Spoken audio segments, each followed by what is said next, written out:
Hello दोस्तों, आप सभी को मेरे YouTube चैनल पर स्वागत है। और आज हम इस वीडियो में पढ़ने जा रहे हैं ज्वालामुखी। आप सभी को रोज़ रोज़ मैं एक चैप्टर ज्योग्राफी से लेकर आई हूं और मैं शुरू कर रही हूं ज्वालामुखी का उद्गार से। आप लोग इस वीडियो में देख सकते हैं। देखिए, ज्वालामुखी उद्गार में से निकुल कोर वाली तप्त एवं तरल मैग्मा के आधार पर यह स्पष्ट होता है कि पृथ्वी की गहराई से कहीं न कहीं ऐसी परत अवश्य है जो तरल एवं अर्ध तरल अवस्था में है। यद्यपि ज्वालामुखी के उद्गार के सभी पृथ्वी की आंतरिक बनावट के संबंध में कोई निश्चित जानकारी नहीं मिलती है। हमारे पृथ्वी की ज्वालामुखी के पृथ्वी के अंदर कोई उद्गार मतलब बनावट नहीं मिलती है। आगे देखिए, ज्वालामुखी उद्गार के समय भूगर्भ से स्थित तरल पदार्थ की मैग्मा कहते हैं। जब मैग्मा धरातल पर निस्तृत होता है तो उसे लावा के नामों से जाना जाता है। देखिए, ज्वालामुखी का विस्फोट कैसे होता है। ज्वालामुखी के विस्फोट से निकलने वाली गैसों में जलवाष्प में H2O की मात्रा सर्वाधिक पाई जाती है। इसके अलावा कार्बन डाइऑक्साइड या सल्फर डाइऑक्साइड CO2 और carbon sulphur H2S, hydrogen fluoride HF, hydrogen H2, carbon monoxide CO, hydrogen chloride HCl और हीलियम HT है।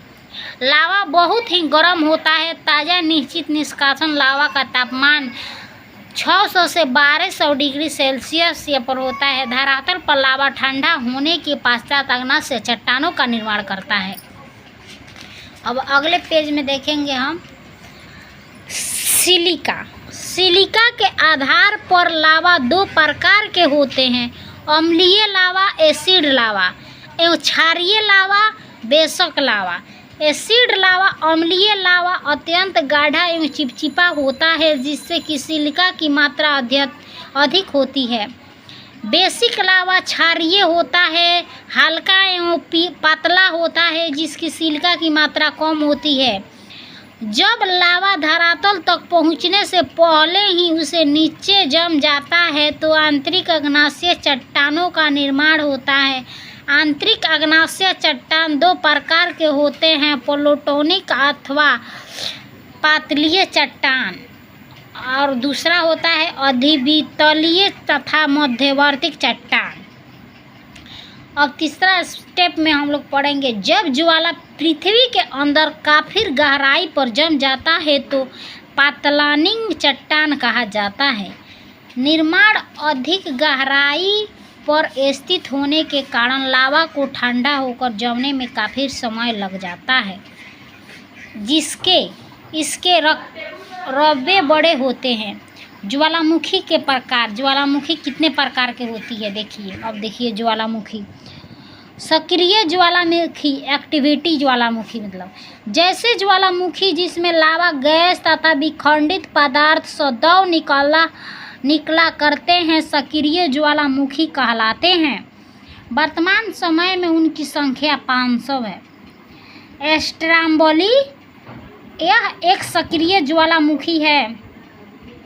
यह भूमध्य सागर सिसिली के उत्तर में लियारी द्वीप पर स्थित है। इसके सदैव प्रज्वलित गैसों से निकला करती है, प्रकाश से मान्य रहता है। इसी कारण ज्वालामुखी भूमध्य सागर का प्रकाश स्तंभ कहा जाता है। अब तीसरा स्टेप में हम जानेंगे कि ज्वालामुखी का लावा का उद्भेदन कैसे होता है। लावा का उद्भेदन को एरोप्रेशन की मात्रा शीर्ष दृष्टि से ज्वालामुखी 4 प्रकार के होते हैं: किलाउ माउंटेन एटना, पिटना डिलार, होरोनेस्ट एंड न्यामुरासिया माउंटेन एटना। भूमध्य सागर के विशालतम द्वीप सिसिली के पूर्वीय तट पर स्थित एक सक्रिय ज्वालामुखी जो 1190 के वर्ग किमी क्षेत्रफल स्थित है। मोनोलावा हवाई द्वीप यूएस के लगभग आधे भाग पर विस्तृत सक्रिय ज्वालामुखी है।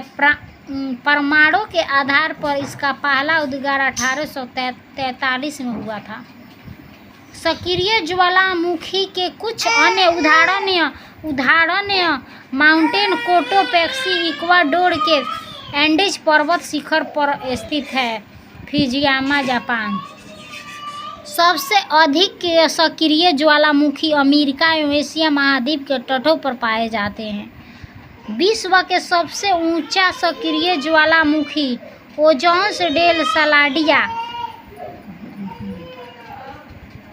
6887 मीटर है। हालांकि कुछ लोग कोटोपेक्सी 5991 मीटर को ऊंचा है। सक्रिय ज्वालामुखी मानते हैं। ओपस डेल सालाडो एंडीज पर्वतमाला अर्जेंटीना चिली देश में सीमा पर स्थित है। विश्व के ज्वालामुखी 2/3 भाग प्रशांत महासागर के दोनों तटों के भागों पर द्वीपीय तथा समुद्री द्वीपों के सहारे हैं। परिप्रशांत कटिबंध को ज्वालामुखी पर्वतमाला कहा जाता है। Pacific ring of the fire तात्पर्य पैसिफिक प्रशांत महासागर के चारों ओर पट्टी के प्रशांत महासागर तटीय भागों में सबसे अधिक सक्रिय ज्वालामुखी पाई जाती है। प्रशांत महासागरीय तटियों के भागों में सबसे ज़्यादा स्थित है। अब देखेंगे सुषुप्त ज्वालामुखी और प्रसुप्त ज्वालामुखी। इसके आगे ज्वालामुखी इतना हम लोग पढ़कर और उसके बाद से नेक्स्ट वीडियो में और हम डालेंगे। अभी प्रसुप्त या सुषुप्त ज्वालामुखी वैसी ज्वालामुखी जो वर्षों से सक्रिय नहीं है पर कभी भी विस्फोट कर सकते हैं। इनमें विसुवियत इटली फ्यूजियामा जापान का विसुवियत इटली का, फ्यूजियामा जापान का, काकातावा इंडोनेशिया का, मेवोन फिलीपींस का, अंडमान निकोबार का, नारकोंडम द्वीप में 2 सुषुप्त ज्वालामुखी प्रमुख हैं। अब आ रहे हैं नेक्स्ट पॉइंट, मृत या शांत। डेब्रोडोर एक्सीडेंटेड ज्वालामुखी ऐसे ज्वालामुखी जिससे हमारे वर्षों से कोई उद्भेदन नहीं हुआ है तथा भविष्य में भी इसका कोई संभावना नहीं है। इनमें अफ्रीका के पूर्व में स्थित किर्निया का किलिमंजारो, चिम्बारो इक्वाडोर, पोपा के म्यांमार, देवेंद्र ईरान, एंडीज पर्वत श्रेणी, एकांकागुआ तथा ब्राह्मा का माउंटेन पोपा प्रमुख। एकांकागुआ विश्व के सूबे अधिक की ऊंचाई पर 6960 पर स्थित शांत ज्वालामुखी है। ऑस्ट्रेलिया महाद्वीप एक भी ज्वालामुखी नहीं है। कोल्डेरा ज्वालामुखी क्रेटर का एक विस्तृत रूप है। ज्वालामुखी के कप आकार के मुख्य को क्रेटर कहा जाता है। जब कोल्डेरा में पानी भर जाता है, पानी ज्वालामुखी झील पर कोल्डेरा लेक क्रेटर झील का निर्माण होता है। धुआंधार यह ज्वालामुखी क्रियाओं की अंतिम अवस्था का प्रतीक है जिसमें कि गैसों का जलवाष्प में निकलता है।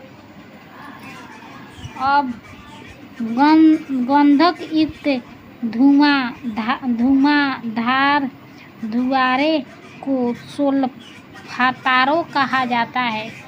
अलास्का के कटरमई पर्वत को धुआरे की घाटी तथा न्यूजीलैंड की प्लेटो की खाड़ी में स्थित व्हाइट द्वीप पर धुआंधार भी प्रसिद्ध है।